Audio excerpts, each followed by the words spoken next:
What if one of the most powerful weapons in global politics isn't a missile, a tank, or an army, but a bank account? Through the World Strategy Lab lens, economic sanctions are not simply diplomatic punishments, they are strategic tools. Financial pressure systems designed to influence the behavior of governments without direct military conflict. This is the sanctions principle. When access to trade, finance, and global markets becomes restricted, economic pressure can translate into political leverage.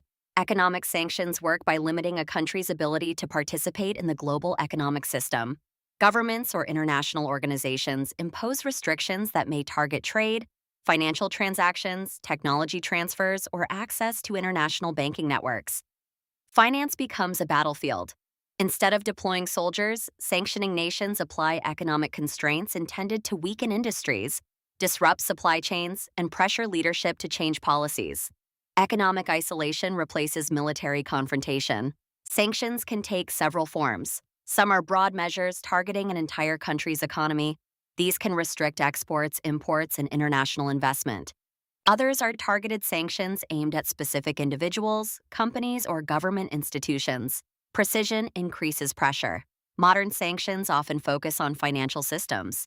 Because international commerce depends heavily on global banking networks, cutting off access to these systems can have immediate consequences for a country's economy. Money flows through networks. One of the most powerful tools in this system is access to the global banking infrastructure that allows countries to transfer funds, conduct international trade, and hold foreign reserves. When a nation loses access to these systems, companies may struggle to pay suppliers, import goods, or receive payments for exports. Liquidity becomes leverage. Sanctions are typically imposed to influence political decisions.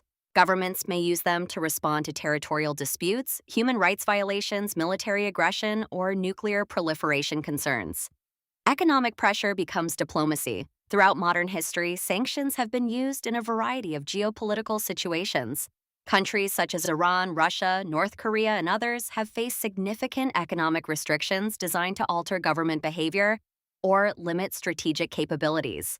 Policy meets pressure. Sanctions can target key industries such as energy, defense manufacturing, banking, and technology. By restricting access to critical sectors of the global economy, sanctioning countries attempt to slow economic growth and reduce a government's ability to finance strategic ambitions. Industry becomes leverage, but sanctions are not always predictable in their outcomes.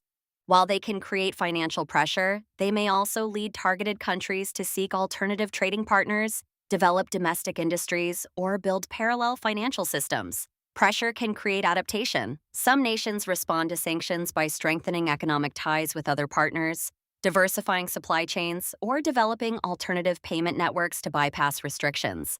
Economic resilience becomes strategy. Sanctions also carry consequences for the countries imposing them. Global supply chains are interconnected, meaning restrictions on one economy can influence energy prices, commodity markets, and trade flows worldwide. Economic tools can ripple across the global system. In many cases, sanctions are most effective when coordinated among multiple countries. Multilateral sanctions imposed by coalitions or international organizations can create broader economic pressure than unilateral measures. Coordination amplifies influence. At the same time, sanctions are often accompanied by diplomatic negotiations. The goal is rarely permanent isolation, but rather to create incentives for policy changes or negotiated agreements. Pressure opens the door for diplomacy. Sanctions therefore occupy a unique position in international relations. They exist between diplomacy and warfare, stronger than words but less destructive than armed conflict. Economic power becomes strategic power.